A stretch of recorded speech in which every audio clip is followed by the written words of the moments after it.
సామాన్యులకే కాదు వ్యాపారులకు కూడా క్లారిటీ లేదు. అందుకే ఆఫర్లు పెట్టి అమ్మేస్తున్నారు.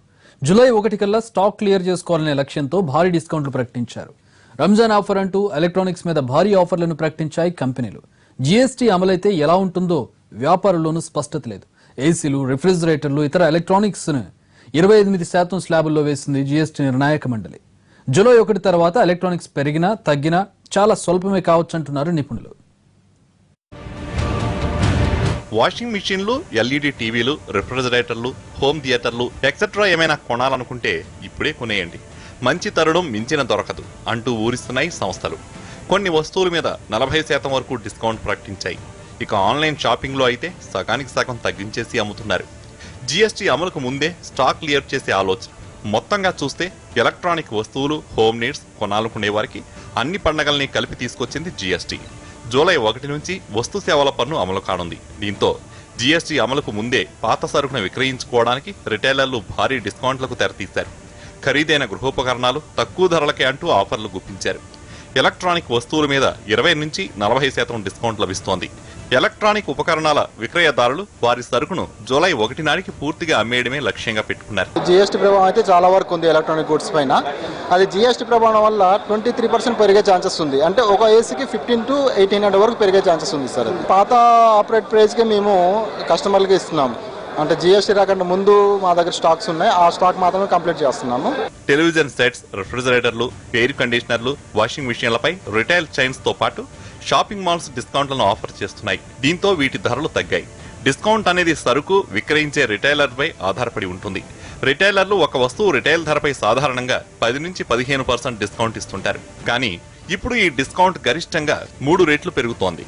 ఎలక్ట్రానిక్ గూడ్స్ విషయానికి వచ్చేసరికి శాంసంగ్, పానాసోనిక్, హిటాచి, వీడియోకాన్ వంటి సంస్థలు కన్స్యూమర్ ప్రమోషనల్ ఆఫర్లతో ముందుకొస్తున్నాయి. కొనుగోలు చేసిన వస్తువులపై గిఫ్ట్స్ తో పాటు వారంటీని పొడిగిస్తున్నాయి. రిటైలర్లు, డిస్ట్రిబ్యూటర్లు కొత్త సరుకును తీసుకెళ్లడం నిలిపివేసిన దగ్గర నుంచి కంపెనీలు ఈ ఆఫర్లకు శ్రీకారం చుట్టాయి. కాగా రిటైలర్లు కొత్త సరుకు కొనుగోలుపై కాకుండా వారి దగ్గర ఉన్న పాత సరుకును పూర్తిగా విక్రయించడంపైనే ఎక్కువ దృష్టి పెడుతున్నారు.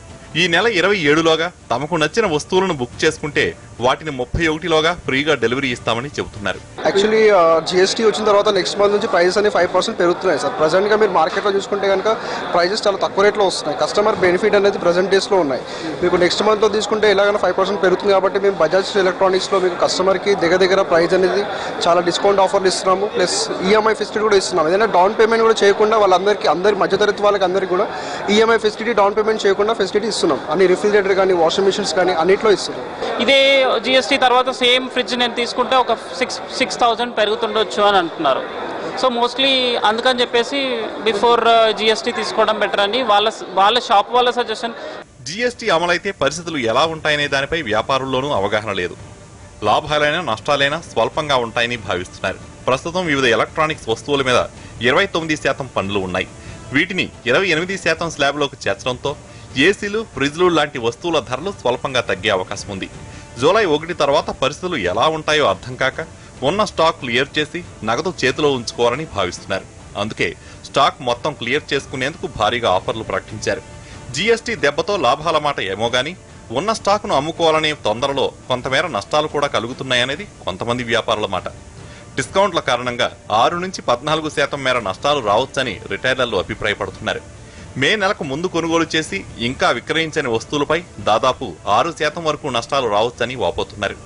ఇక ఏడాది పాత సరుకుపై 14% వరకు నష్టాలు తప్పు అని తెలిపారు. దీనికి తోడు రిటైలర్లు వారి స్టాక్ మొత్తాన్ని నగదులోకి మార్చుకోవాలని భావిస్తున్నారు. మాక్సిమం పెరుగుతుందండి. ఇంత ముందు పోల్చుకుంటే రీసెంట్గా అయితే ఎక్కువ పెరిగింది sale wise because of GST problem. Small amount పెరుగుతూ ఉంటుంది. పర్లేదు, కస్టమర్కి ఎలా అంటే మేము ప్రొవైడ్ చేస్తే 0% ప్రొవైడ్ చేస్తున్నాం. ఇంకొద్దిగా పెరుగుతుంటే మాకు సేల్ పెరుగుతుంది. కస్టమర్కి ఏమైనా భయాలు అలాంటివి ఉన్నా కానీ ఎవరో పోతూ ఉంటుంది. మెట్రో నగరాలతో పాటు దేశంలోని ఇతర నగరాలు, పట్టణాల్లో ఎలక్ట్రానిక్ రిటైలర్ చైన్ షాపుల వద్ద 100 కోట్ల రూపాయలకు పైగా విలువైన పాత సరుకు ఉంది.